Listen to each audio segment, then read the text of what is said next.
First reading, a reading from the book of Deuteronomy, chapter 4, verses 32 to 34 and 39 to 40. Put this question then to the ages that are past, that have gone before you. From when God created the human race on earth, was there ever a word so majestic from one end of heaven to the other? Was anything like it ever heard?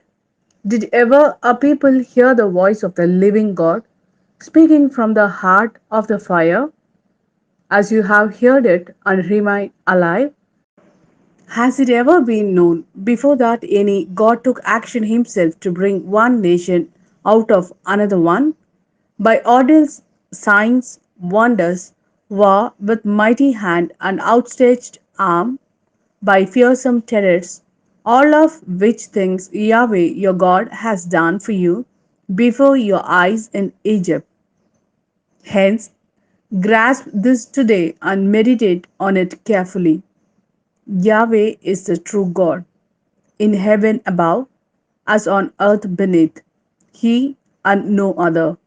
Keep these laws and commandments as I give them to you today, so that you and your children after you may prosper and live long in the country that Yahweh your God is giving you forever. This is the word of Lord. Thanks be to God. Second reading, a reading from the letter to the Romans, chapter 8, verses 14 to 17. All who are guided by the Spirit of God are sons of God. For what you received was not the spirit of slavery to bring you back into fear. You received the spirit of adoption, enabling us to cry out, Abba, Father.